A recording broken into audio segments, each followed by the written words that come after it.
right, we are recording and we're with Linda D. Addison right now, poetry editor for Space and Time. None of the beautiful poetry in this magazine would be here without this woman right here. So we got on with Linda a little bit today, and she is going to tell us some secrets about how, oh, there you go. I actually have a print of that now.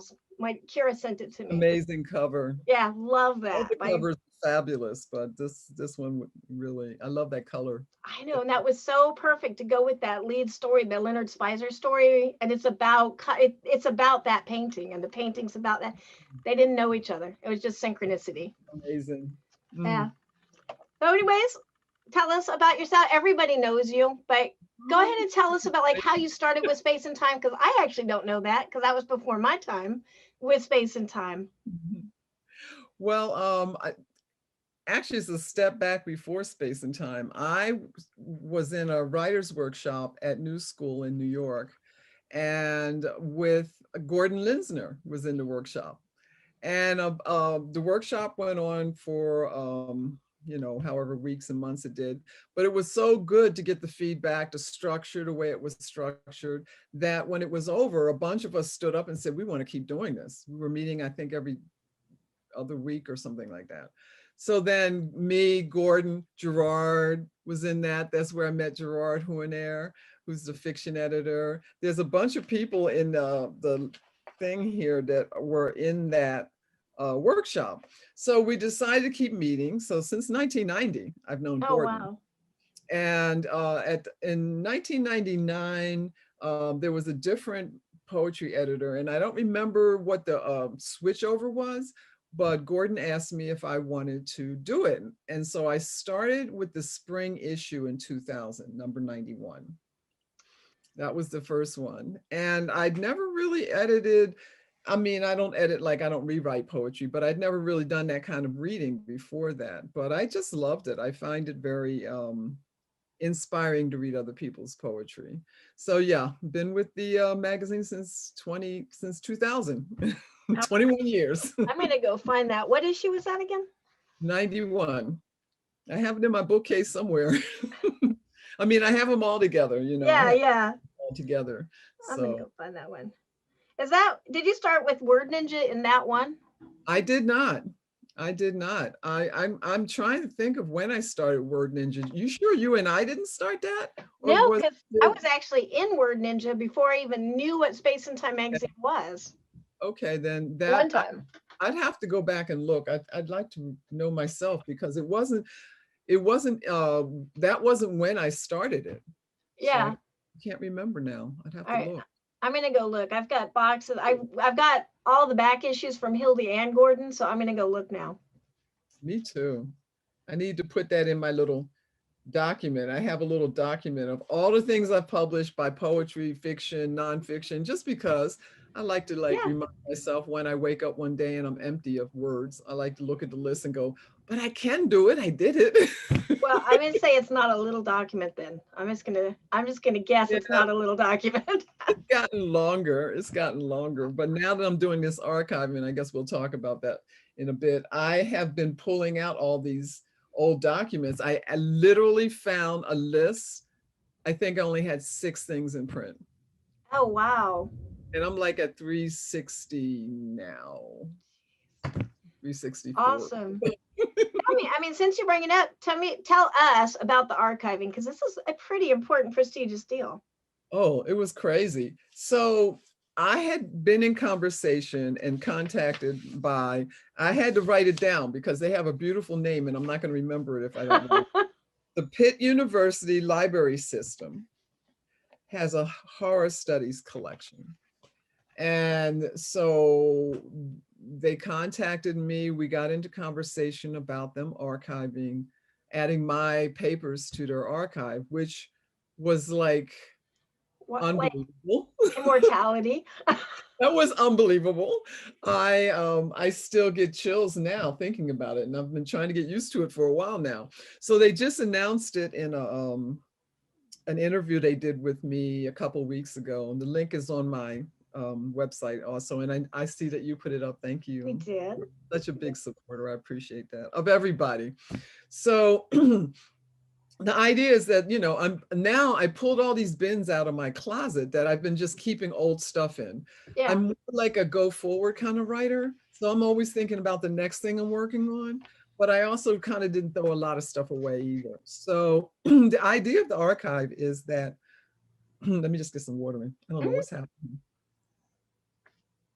I'm having some allergy situations. So the idea of the archive is for people, the biggest idea is for students and teachers and anyone else, I suppose, to be able to go in and see where a poem started in its original form, edited, and ended up in its final form. Oh, wow. So, I mean, yeah, there's a huge sense of immortality there, which I didn't see that coming really. Yeah.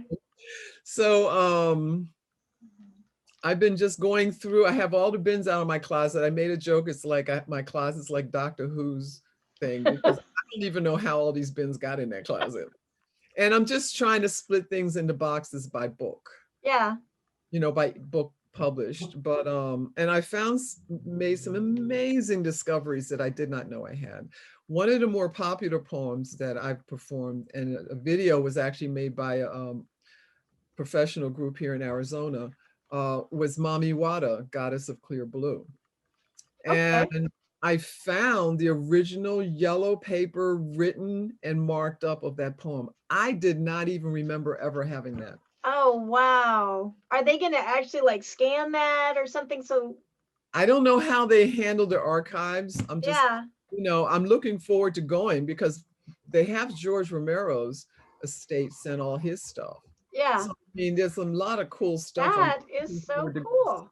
So yeah, and I've actually, I was telling them how I have all these starter things, like pieces of paper, where I write things down all the time in my journals. I'm not even ready to give them my journals. I told my son, you can give them to me when I'm gone, because I still use them for inspiration. So it's a pretty breathtaking concept. Yeah. Yeah, that is so cool though. It's like, it is such a big concept. When I heard about it, it's like I had to develop it in my brain. Like, what do you mean archive? That's essentially like having a literary monument built to you. That is flipping awesome. But I can't think of a better person. You know what I mean? You have so much variety and so many things out there. I mean, even beyond this. And that's where I'm leading next. What else have you been doing? I mean, the small stuff, which is all pretty big stuff. Yeah. You mean, what have I got going on that's exciting in the last bit of time? Yeah, like all the crowns. What are the latest crowns you've been putting on? Okay, crowns. We can just cover last year. We don't have all day. So last year I won my 5th Stoker for The Place of Broken Things. I love that book. Like weird poetry written with Alessandro Menzetti, which was amazing. We had such a great time writing together. It was wonderful writing with him. And he's in Italy, I'm here. So we did it all electronically. We only had like about a couple hours. We were both awake at the same time. But we had such a great time doing that book. And I've said this before many times, is that when I finish something, I am so happy with it and joyful. It's like the best thing. And then when I find out other people like it, that's even more better. Yeah. And then I get awards for it and I'm like, what? So here's the latest Stoker. Aww, and in there it has the title of the book, the year, my name. Alessandra has one too. So, okay, so I have 5 of these heavy. Just your Stoker collection. Yeah, of those. They're called houses. I have a little village. And then the end of last year, I got something that wasn't even on my bucket list, like the archive. It's made a joke of. Who actually thinks that's real? So what wasn't on my bucket list is last year I was made Grand Master. See how magical that is? I know, that's beautiful. It's like a magic portal.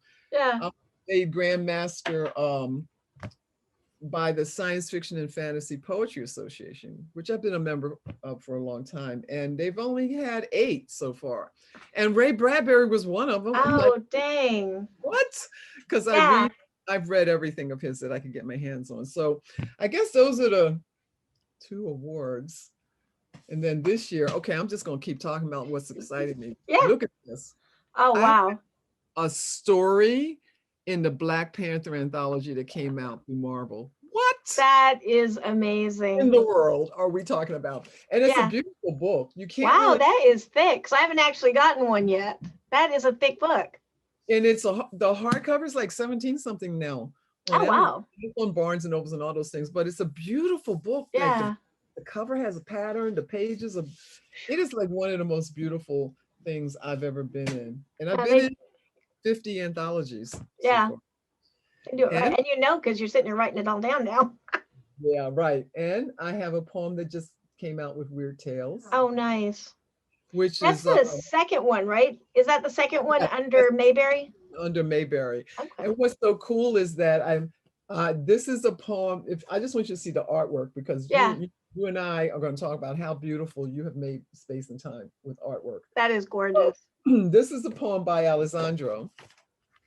And my poem, which was inspired by his, because he wrote his first, is called The Last War. And you see the yeah. So I think I see them in a frame next to each other. So. Yeah, that's awesome. Especially since you guys, you put your little houses under them, so it matches. You know, right?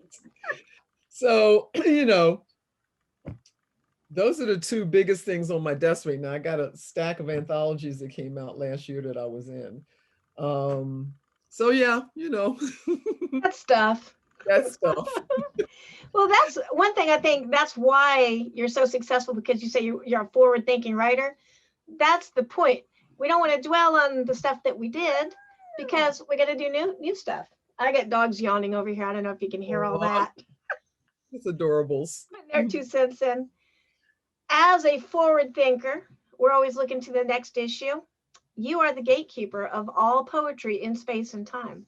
I am. How do poets get past you? What is the secret? What sacrifices need to be made? No, we don't need to do any small animals or anything. Yeah, no animals. Oh, no. It's a way to not get in. Yeah, exactly. Trying to support love, not fear. Yeah. Well, you know, you and I have talked about this. I don't know how many people realize that when, first of all, since Space and Time, you have let's just rave about how beautiful each page is. This is for the fiction. And then the poetry is so graphic and gorgeous. It's literally every page is beautiful. And Weird Tales is doing that too under Jonathan. So I think that has really drawn more people to submitting every 3 months when we submit. So if we get 100 submissions, and I'll talk about the process so people can understand how I pick them. But I'm just going to say number-wise, I get 30 that are in my top, and then I have to pick less than 15 to be published, right? Mm-hmm. Okay, so the way I do it, and I can do this with poetry, I think fiction is a little bit harder, is I read each one out loud, each submission out loud. I don't pay any attention to who's sending it. I don't pay attention, you know, people can send a bio. I don't pay attention to that. Mm-hmm. To me, it's about the poem. And poetry is very musical to me. So I read it out loud so that I can hear it. As if I bump over a word, an image, then that goes, you know, so I have 3 levels, that in my spreadsheet, I keep like a 1, 2, 3, right? So 1 are like, I didn't bump over anything and I got to chill. I have to have some kind of an emotional feeling, a reaction, a surprise, sadness, joy, something. So all those go and get a 1. Ones that come close to that get a 2. Ones that I bump over or something really big go into the 3 pile. Now, the thing is that, and this I want to say officially, is that just because I put someone in a 3 pile doesn't mean they won't be a 1 for another person. Mm-hmm. Because poetry is very personal. So what doesn't resonate in me might resonate highly in someone else. So each poet has to make that decision for themselves. So that's really, for me, how I do it is I read out loud. It doesn't have to be like my poetry, but I like like I said, an image that touches me. You know, sometimes, I mean, we've had poems that are like a few words. Hmm. Yeah, the haikus, some of those are like the most They powerful. amazing because they do something, you know. Yeah. The one that we have, I don't think it's in this one. No, it's in the one that's coming out 140 by Sheila Scheffler, where Oh, yeah. it's as simple. I don't want to say it because I'll say it wrong, but I actually have it right here. it's I'm a gonna. haiku. You read it. I loved that one because, and it's actually kind of funny and simple, but so powerful. I'll actually hold it up. Yes, Is and that okay. backwards? No. And so Okay. the haiku, and it reads, and now Glinda asks, are you a good witch or bad? The answer is yes. Like I I just love that. reading it. So, you know, I am touched by that kind of thing, like Mm, unexpected thing. and Or truth, because we all are good or bad. I mean, we're both. We're good and bad, and that's okay. yeah, so I mean, I can't say there's one rule. I think if anyone's perplexed by an issue of space and time, and read them, because they're all very different in some Hmm. way. And I can't predict what's going to touch me. That's why I read them out loud. And like I said, I don't really pay attention to who sends them. Hmm. You know, the first one, or first published, or, you know, their millionth. It doesn't matter to me. What matters to me is how I feel when I read the poem. And so all the poems in there, in all the issues that I've picked since 2000, in the 21 years, I've always done that. I've always read them out Yeah. loud. And if Yeah. I have some kind of change in energy, whether it makes me laugh or makes me sad or whatever, or like you said, you know, highlight some kind of basic truth, it's all kinds of different things, but that's Yeah. how I make the decision. And then when I get down to, I mean, it's not that easy to get that last less than 15 poems. It's really hard. Oh, I know. Really hard. I I mean, feel the pain when you're sending it back, like, okay. it's just, I mean, it's just the hardest thing ever, you know, Mm, to say no to a poem that is, and so I try to like let people know if it was like one of the ones I really wanted to pick it, but I can only yeah. pick so many. And so how do I make those decisions? It's like the battle of the poems. I read them out loud again and just try to Yeah. try to kind of like balance that in some kind of way. It's not an easy decision at all. Yeah. Especially when it's not, they're not limited by talent or inspiration or that liminal whatever that makes you love it. It's money. And that sometimes makes me so mad. It is just limited resources. Yeah, So, even if you did the whole magazine as poetry, you're mm, still going to have a situation because there's yeah. just so many, there's so much wonderful poetry that's being created. So, Yeah. you know, if I had to say anything, and I do this when I mentor poets, not to be discouraged if you get rejected. If it's a magazine you really, really, really want, then you Mm, just keep hanging at the door with yeah. work. If it's Yeah. if it's not, you just, no matter what, a rejection, you just send it to the next place, Yeah. right? And a story of that I will tell you is that Isaac Asimov's science fiction magazine was a huge reader of Isaac Asimov. And I got to meet him. We got to be like event friends, you know, Oh, like there nice. weren't that many Black folks showing up at that time. So I was not hard to recognize. And then we just had sort of a thing talking Yeah. about stuff, so, and joking and stuff. So when his magazine first came out, I was like, I have to get published in this some kind of way. So I Yeah. just started throwing everything at them. And it wasn't poetry. I was sending stories to them. And I kept getting rejected. As soon as I get rejected, I send that somewhere else and I'd send another one to them. Mm, And probably 80% of what they rejected, I published somewhere else. mm-hmm. It took more than 10 years before they accepted something from me. And it Oh, was wow. Oh, So, wow. you know, I always tell that story when I'm working with, you know, I'm mentoring someone who's discouraged with a rejection. I Mm-hmm. tell them it took me 10 years to get into Isaac Asimov. Now, why did I concentrate on that? Because I really wanted to be in it. That one. Yeah. You know, I've been published, like I said, in a lot of places, and they were just like a market that I sent to. So, Mm-hmm. Yeah, and So then some should not resonate be at with all us. discouraged about not getting into space and time, but you make it hard for them because it's so beautiful. And now you're putting the names of the poets on the cover. Yeah, Everybody gets to see their name on the cover. yeah, that was actually we can probably credit Alessandro Manzetti with that change because he had mentioned something, and it was one of those things where you grumble like, oh my gosh, I'm trying to get this out. Da, da, da, da, da. You know what? That's a good idea. Let's put all the poets because why can't poets be on the cover? Poets are just as important. It's a smaller piece, but sometimes you can have a whole 5,000, 10,000 word story and you can say everything in a poem. You know, Yeah, not saying one is better than the other.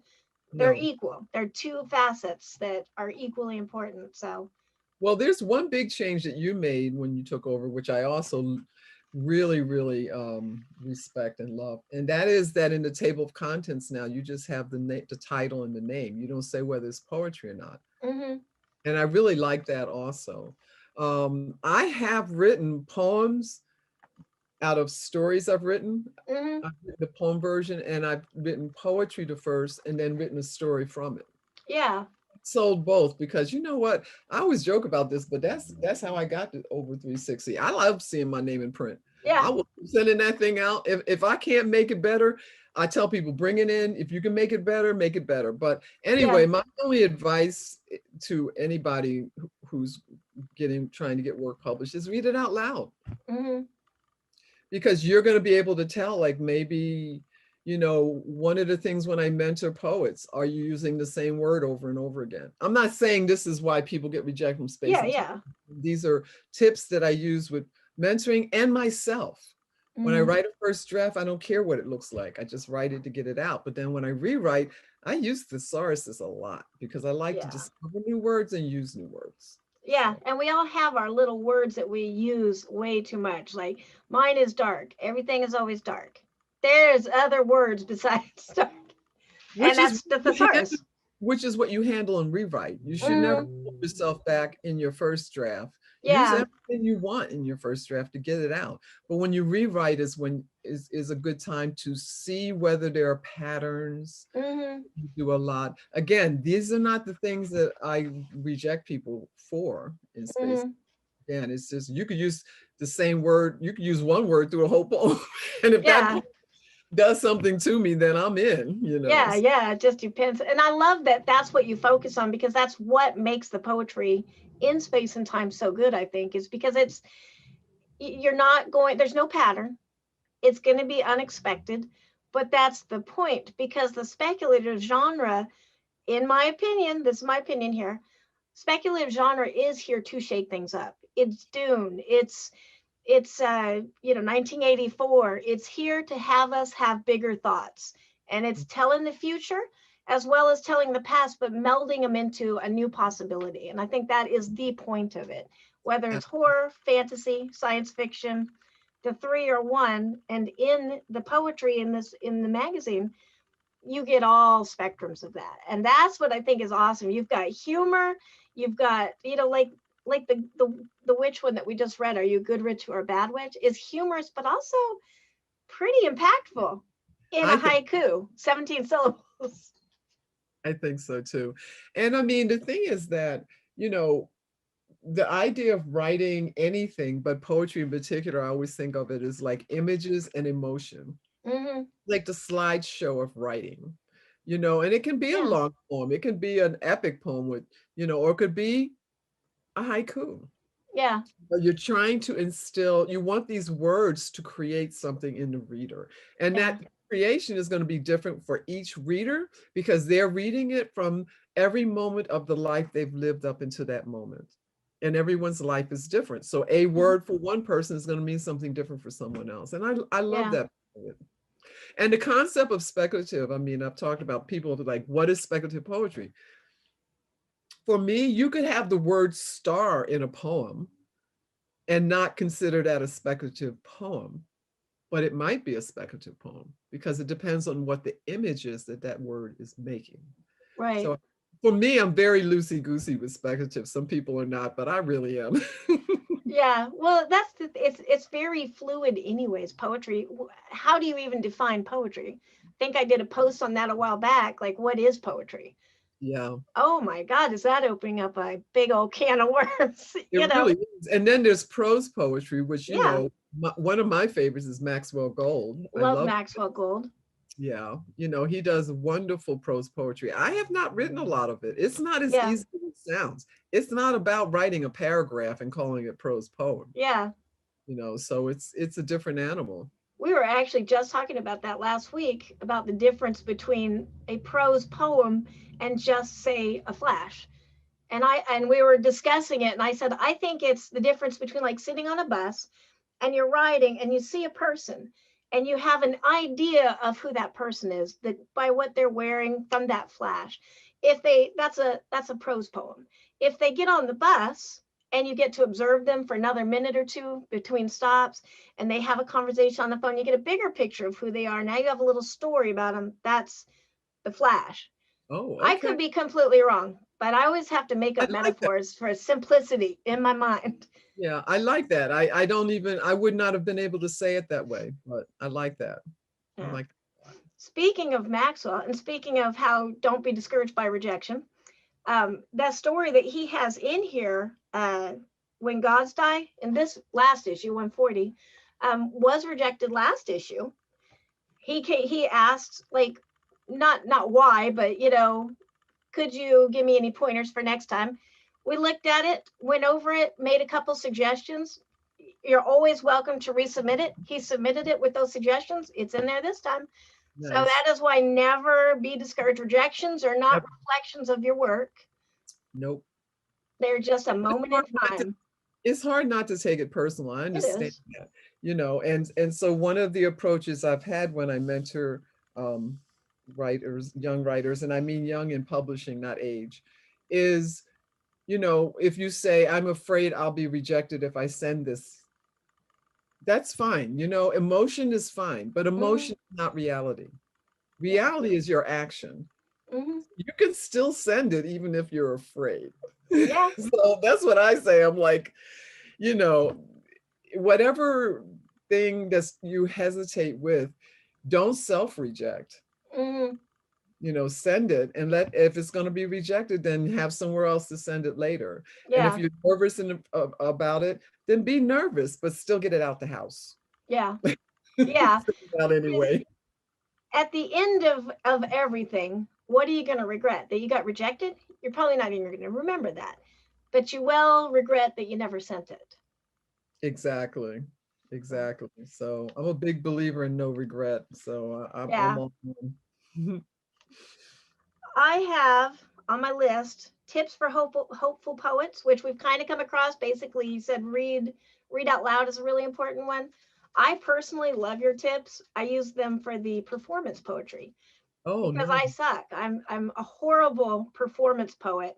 And so I have used your list that you sent me tirelessly. Like I go over that. I've shared that with other people. Like you got to, this is where it's at right here. Don't watch me, read what Linda says.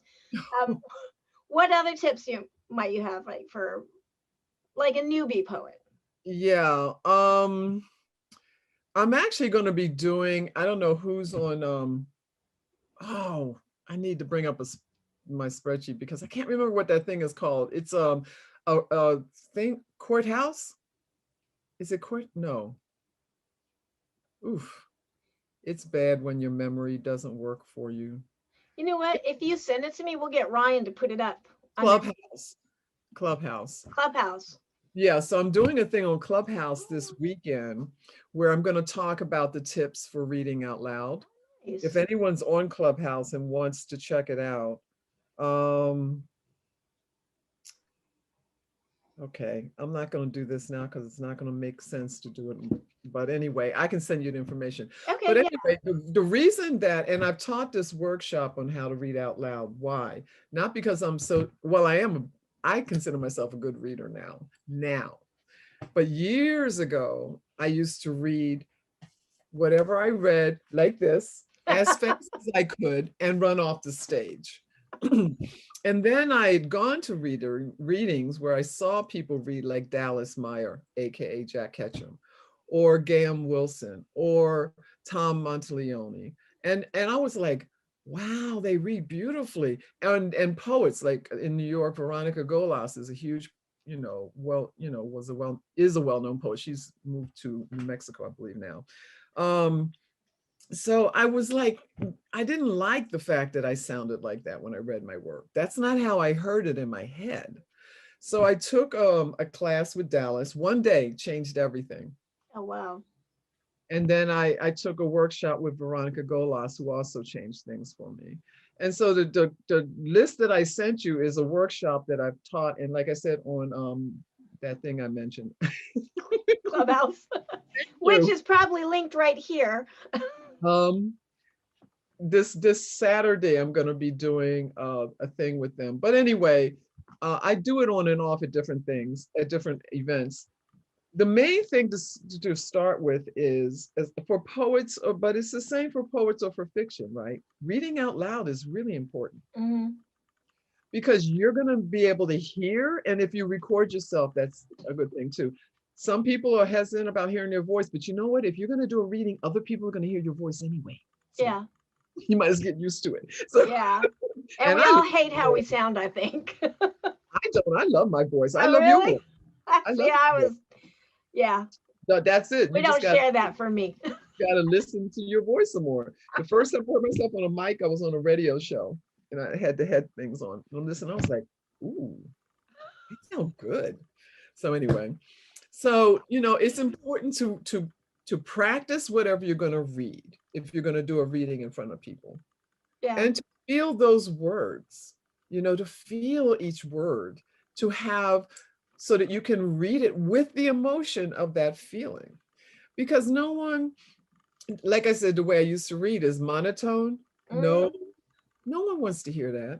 Yeah. If you were telling a story to your puppy dog, you wouldn't say, and then they went down the road and they jumped over a fence. You would be like, and then they went down the road, hesitant, you stop and jumped over a fence to make a point. So, and not everyone is so dramatic, but a little bit of inflection can make a huge difference in getting the audience in. So reading out loud, reading the feeling. If you read out loud and you don't feel comfortable, don't do that piece until you are. Yeah. And the same thing with editing. If you read it out loud and something doesn't connect, that's a place for you to do some rewriting. So practice is really super important. I'm going to add this to my list because I need people to understand. If you have 10 minutes to read, practice time it and stop at 9. Yeah.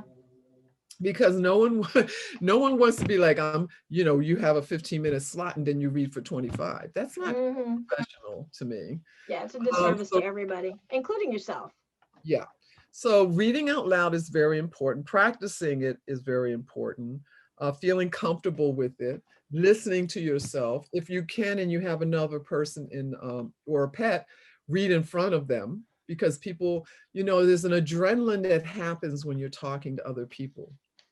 And you need to sort of like get yourself used to, I'm doing this in front of another person, and you don't need that person to give you feedback, and your cat dog is not going to give you feedback, but or bird or whatever. But you just want to have the sense of another living being that you're reading to, and looking at eye contact. This is the reading part of the thing. So, and for poetry, I'm thinking of things I say when I'm mentoring people. It depends on how it is. Form is very important, because where it breaks on the line, where you put the commas in, where the stanzas break, are very connected to breath and reading. And even if the person reading it is not reading it out loud, they're reading it in their head. And so you're connecting them into the breath. Yeah. Sometimes when a poet will write something, and it'll be one long line and then 3 short lines. Unless you need that long line to instill a sense of breathlessness, then that is a place where form probably would serve you and the reader better to break it. Yeah. So the way to shape it, if you're not trying to write a haiku or a senru or all the zillions of forms that there are, is to read it out loud. And when you have to take a break, that might be where you need to put a comma and a line break. Yeah. So there's things like that. Yeah, I'll say for layout too, that's important, because when you have that long, long, long line, that is going right over here, and it gets lost in the crack of the book or the gutter. You don't want your poems in the gutter. No, and you and I, we've had a couple of times where the line was super long compared to the rest of the poem, and I've contacted the poet and said, do you have a reason for this line being so much longer? Because if Yeah. it doesn't have a purpose, then maybe it's would be worth rethinking that. Yeah. Because again, it informs the reader as much as the publisher who has to print it. Yeah. And the page is only this big. We're limited by page size and money.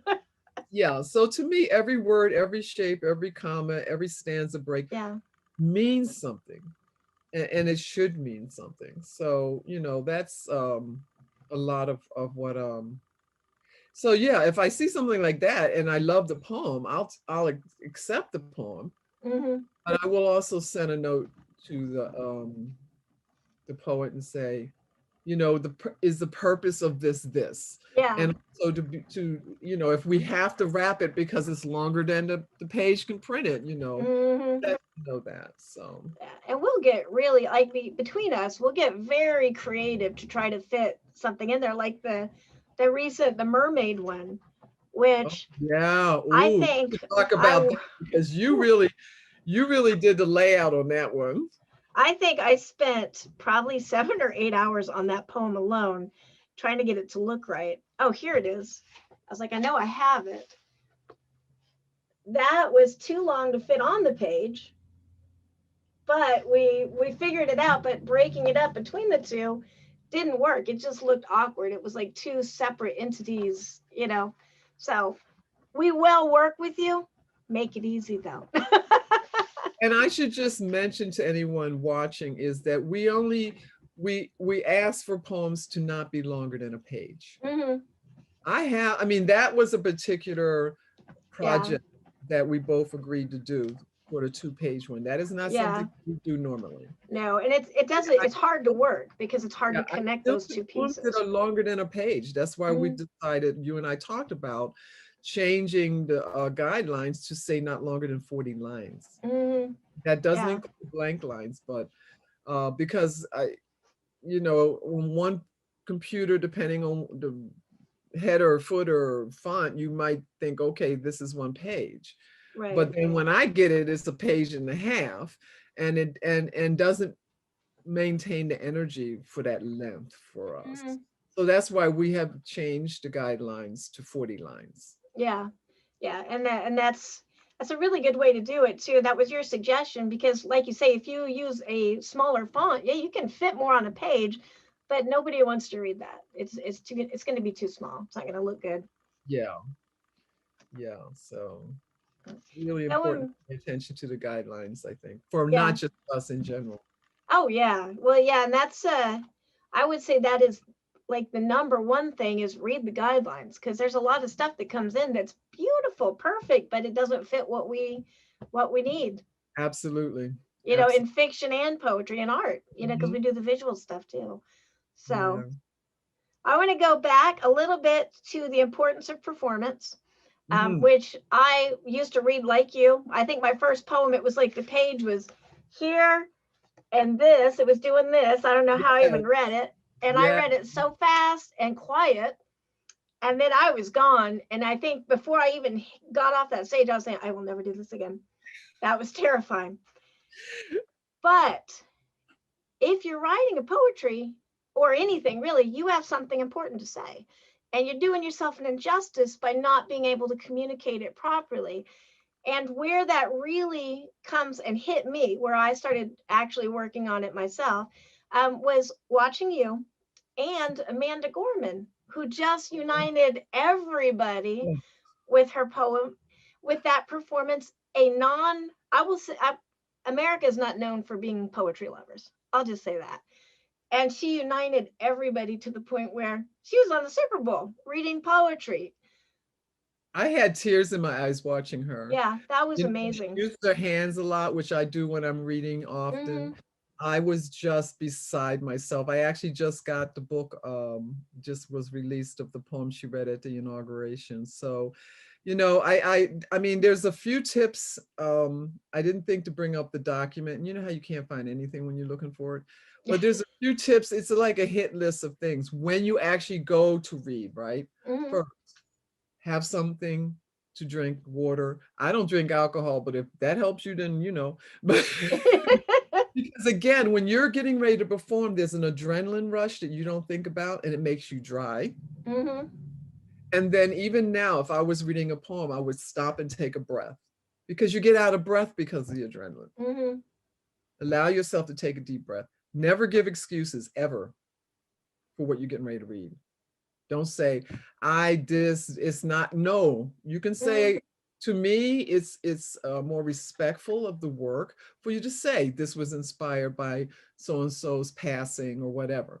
But don't give an excuse in a bad way for the work. Hmm. And one of the things, like you just mentioned, read slower. This is why practice helps, and listening. Read slower than you think you could possibly read. Hmm. Because people are building, you are building an image, like a building in their minds with your work, whether it's poetry or fiction. And if you rush through it, you're not giving your audience enough time to absorb what you're giving them. Hmm. So slower is better, louder is better. Um, and like I said, to add some emphasis, like you were telling a story to another person. That's Hmm. again why practice helps, because then that draws the audience in. And Dallas was very big with that with me because I used to read monotone. Hmm. So that one day we spent a lot of time with him saying, well, what is it that are you trying to make them afraid? Are you trying to entice them? I mean, use some of that. Yeah. And, you know, look up at the audience when you're reading.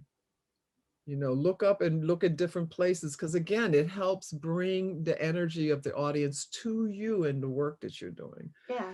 So, I mean, after Dallas's workshop, I've been in the workshop that I know Gordon from since 1990. I brought all those lessons that I share now back to everybody, and it really Yeah. helped a lot of people.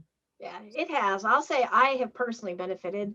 I took one of your poetry workshops a couple years ago at one of the Stoker cons, and Mhm. it was brilliant, and it changed everything I was writing. It pretty much reshaped my direction. So Oh, yeah, you makes me do happy. need to send me the clubhouse information because I will probably be there this weekend. So I will. Yeah, it's a work, it's a clubhouse, and it's not my club. Oh, here it is. I found it. Okay. Because I have a spreadsheet of all the things that I'm doing. So it's a clubhouse discussion that's being run by Jesse Holland, okay. who's the editor of um, Black Panther. It's 3 to 4 on Clubhouse. And I am friends with him, so I guess you can just do friends with him and then you can find it. And then I'm also doing a clubhouse with Brian Keene on the 5th. Oh, nice. 3rd is a clubhouse. April 3rd is the clubhouse with Jesse Holland from 3 to 4. And I'm going to spend 15 minutes just talking about tips on reading out loud. And then April 5th, I'm on a clubhouse with Brian Keene where I'm going to do like a 15-minute reading. Oh, nice. Yeah. That's So. awesome. Somebody, I think 3 or 4 times now, I've heard Clubhouse. I have no idea what it is, but I picture it's like Facebook. So I think I'm going to be finding out. It's just voice. Now, do you have an invite? Because you can't just join it. You have Oh, to. no. Now, somebody was saying something about bringing me on Clubhouse, and I was kind of like, no idea what you're talking about. Moving on, we'll deal with that in a little bit. I think it was right in the middle of this issue. So, Yeah. Well, I yeah, have so an I'll invite explore I can that. share with you. Oh, I mean, okay. my son gave me an invite to get in. You need an invite in order to Right, get. like Google Plus back in the Right. day. But it's so interesting because before I started in with this, I didn't know anything about it. And it's all Yeah. voice. First of all, you don't have to dress up, you don't have to put makeup on. You know, I love that. And it's just voice. Wow. Okay. Visuals. It's a very different animal, but there's groups. And when you're in a person's clubhouse room, which is what you would go with Jesse's, he's Yeah. got one he does every Saturday called Writers Read Their Work. When you're in that room, you can just like, you'll see it, you can see your icon in it, but you're not like on stage to speak. Right. It's quite interesting. Okay. Yeah, I have got to check this out. I like it. What? Going back a little bit, Amanda Gorman. Oh. What is poetry's place for social justice? What is poetry's place for change? And I'm asking you because you're one of those people that is into love, not fear, positive change. This has to matter. We're doing these things because they matter. Where do you see poetry's role in that? Yeah.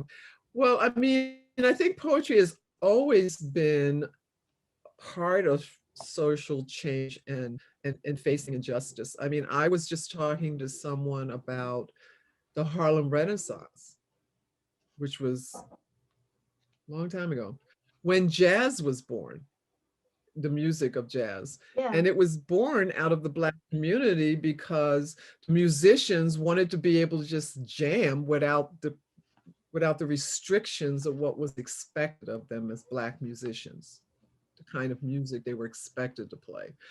So jazz came out of this, you know, wanting to just jam before and freedom. And it became very integral to Harlem Renaissance, very integral to what was not called Black Lives Matter back then, but was really because Black Lives Matter. The restriction of society was terrible. And the first jazz poem was written by Langston Hughes. Oh, wow. I And did not know that. really, yeah, and it was very much touted. He created it in a sense, like when jazz was created, people were really like, wow, you know, came to Harlem, you know, to hear this new music.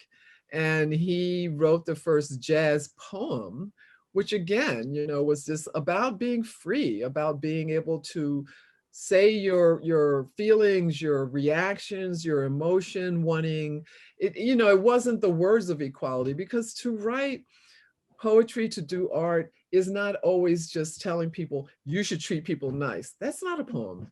Right. You should treat people nice is not a poem. But to write a poem that says that in some way, like the haiku you read, that haiku is saying we're all good and bad. Mm-hmm. You could say to someone, we're all good or bad. It's not a poem. Right. And they may not hear it, they may not feel you. But if you write a poem that instills a reaction of you know, like if it brings something out of that person that makes them think that that was not good. You know, in the conversation of poetry being connected to social injustice or the need for justice, it always has. Mm-hmm. You know, the earliest poetry, way before Harlem Renaissance, was a reflection on a reaction to something, you know. So all poetry, all art, all paintings. And one of the things that I'm aware of, and it's not a rule for all poets, is that I do write very organically. So what that means is that I'm very sensitized to what's going on in the world. And being Black in America, you really don't have a choice. I mean, you can try to ignore it, which, you know, is a good thing. Sometimes I just go out and don't want to even think about it. But then I go out and I'm reminded because of how people look at me, how they treat me. I go into a store and there's jewelry, people are following me around. I mean, you know, it's like, I want to ignore it, but you're just not letting me, society. Yeah. So everything I write is not, I mean, I rarely sit down and say, I'm going to write this poem. You know, Morning Meal, that was made into a film by, award-winning film by Jamal Hodge, who's also an amazing poet. That, and the title is Mourning Like Mourning Loss. You know, that poem was written as a reaction to seeing a news story about a child being lost and then found dead, and how impossible that would be to process. Yeah. So all the poetry that I write, unless it's a poem that someone asked me for in a particular way, is my reaction in some emotional way. So yeah, it's I often think about art and poetry being like the conscious of society. Yeah. Like I've thought society that can meaning. behave in this, society can put this front on about how it is. Hmm. But then the conscious that it's trying to ignore is where the art comes through. Yeah. So Yeah. The truths that the aren't truth. necessarily like the haiku that we keep talking about. So she should be super happy because we talk about that haiku a lot. I think there's the implications there that we each react to. To me, what she's saying to me is that it's okay. It's a lack of judgment. I can be good and bad, and that's okay. And to Yep. somebody else, it may be a completely different meaning, but that's the meaning I need from it. And that's why I think poetry and fiction, art in general, visual, music is so powerful because it's one truth from one person, but then it breaks up into these facets of truth that we all need, that we can absorb. Absolutely. And I mean, I have heard back from people that some of my work may have made them uncomfortable, I guess, in some sense of it seemed too honest. Hmm. And I'm like, job done then. You're Yeah, welcome. You are welcome. Did my poem disturb you? You're welcome. I did a good job. that's so awesome. I always say, if I can just be censored one day, I'll know I've done it right. If somebody protested, burned my book or something, I said something that mattered. Yeah. So that's the purpose. And as I said, I've never written with that purpose. I've always written since I was a kid because that's how things come to me. Hmm. I Yeah, don't which, have that as a stand in that I'm doing, even mhm, with my fiction. I do have Black characters in my fiction, but I also have Chinese. I also have, white. I have everything in there because I'm very curious about the world as a whole. But mhm, also I know writers who write from, their culture point of view. Jeff Carroll, who I've known for many years, and the first time I met him is because he wrote this book called It Happened on Negro Mountain.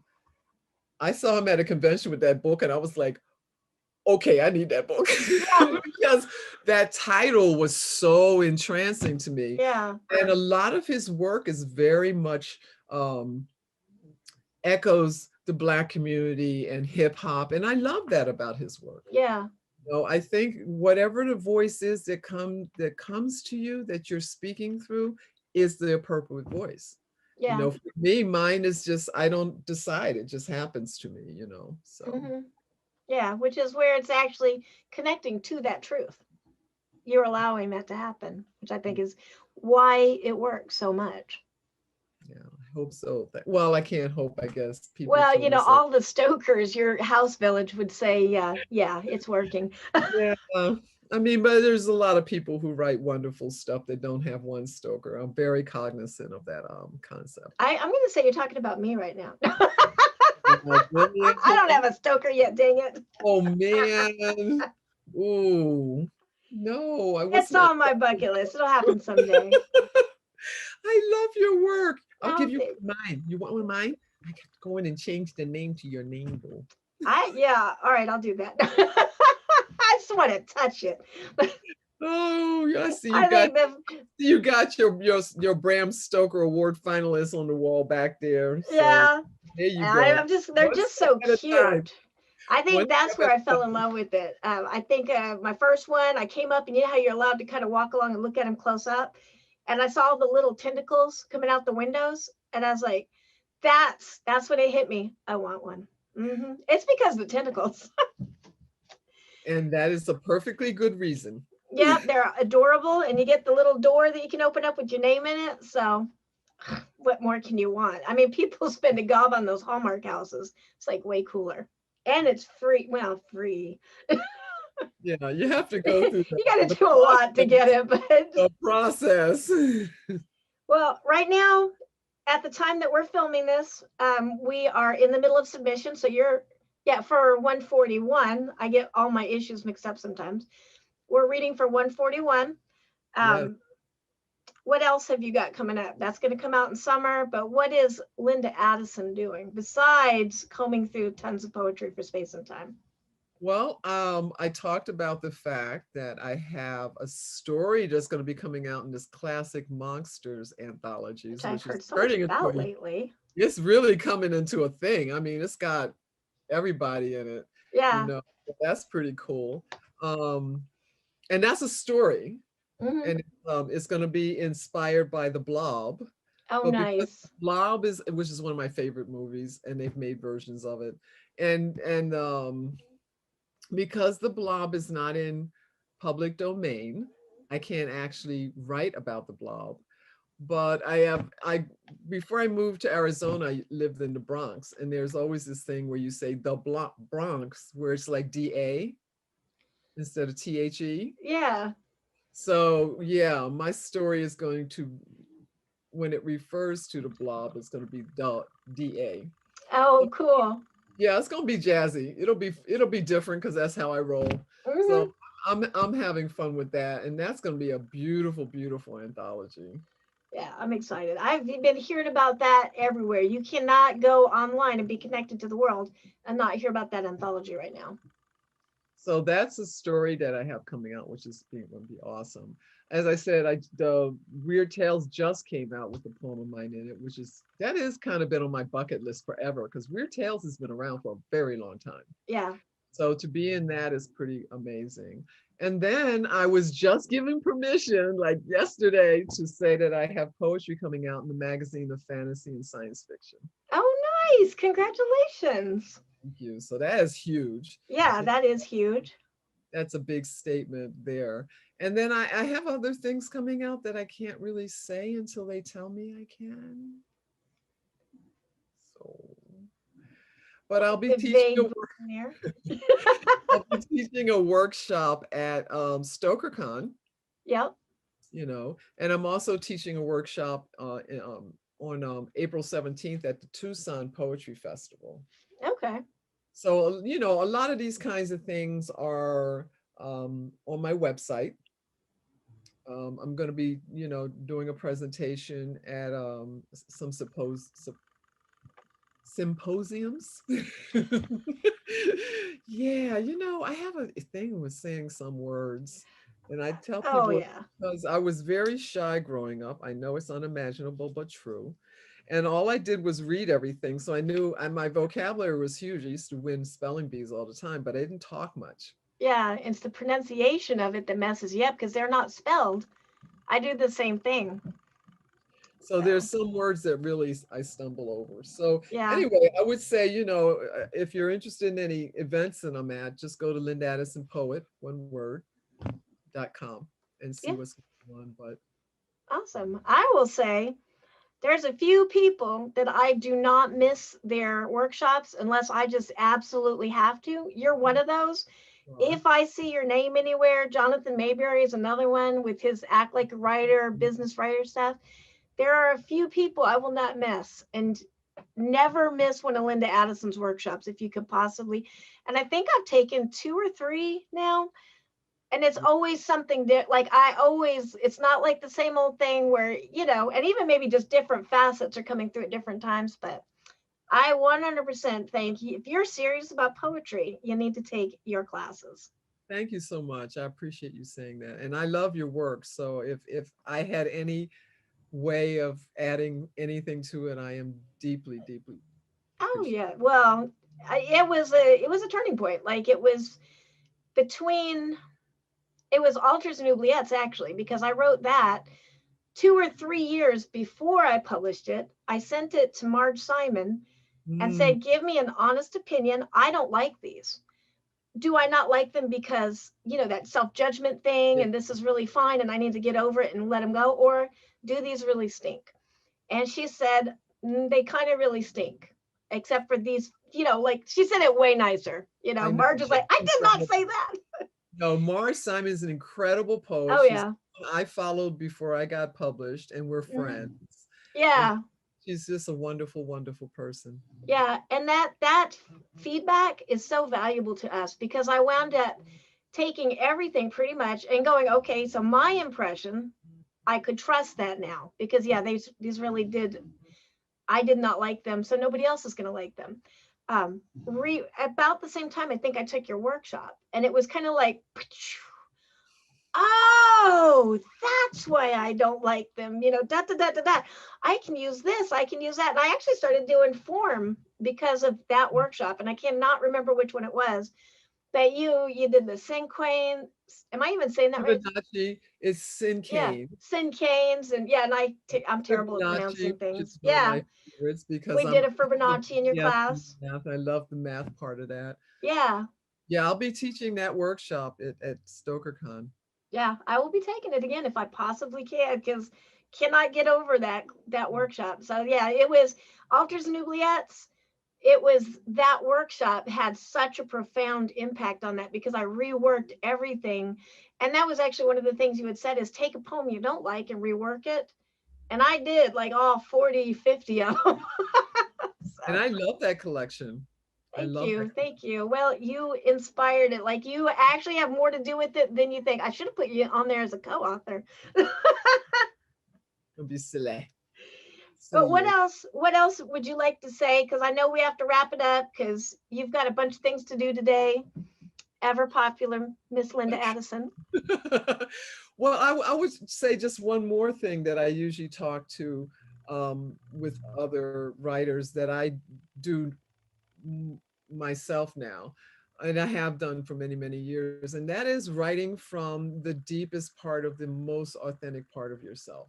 And not necessarily thinking I'm writing from the deepest pain or the deepest joy. And now that I've written from that, I'm going to try to sell it. No, it's more to get in touch with that, to get in touch with those emotions, the positive and the negative.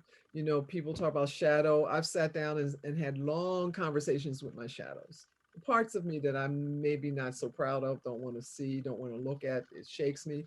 Because those are the parts that once you have made friends with it or you're in touch with it, then you can write, and that gives your work the juice that's going to make people pay attention to it. Yeah.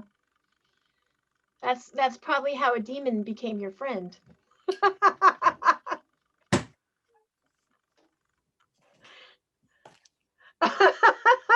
Yeah, I have that book on my shelf. And that book is so funny because it's really done so well for me. But I always joke when I sell it, if somebody walks away and I think they got a good sense of humor, I'm like, oh, okay, you know, just so you know, this book is entertaining and instructional. If you don't need to recognize that, that's good. And they buy the book. They're like, oh, maybe I need it. I was like, yes, you do. We all do. So, well, it's Awesome. been a pleasure as Yeah. always. You and I have so much fun together. I miss seeing you at conventions, you and Ryan. Yeah. Yeah. Hopefully this will pass. I have faith it'll pass Well, and we will all get on the other side. And well, I'm just going to say, I normally don't get drunk, but I'm getting so plastered and having so much fun. I'm going to get kicked out of the next StokerCon and they'll be like, don't ever come back. That was I'm too just much trying to party. warn people ahead of time because you know I'm a hugger, right? I'm Yeah. just trying to warn the first 10 people that I actually see in person next year, I'm hoping. Yeah. And this year, I'm not flying anywhere this year. That if I hug you, I'm not sure I'll be able to let go. You might want to have somebody standing by to pry me away because I Well, haven't hugged anyone in so long. I'm going to make it a point to be one of those first 10 people. Yay! Well, thank you so much for spending time with us today. Thanks for giving all the poets, all our hopeful poets, some tips on how to get past the Linda Addison guard and how all that wonderful poetry gets in the magazine. Yeah, 100% you. and never give it up. Yeah. Keep sending it out everywhere.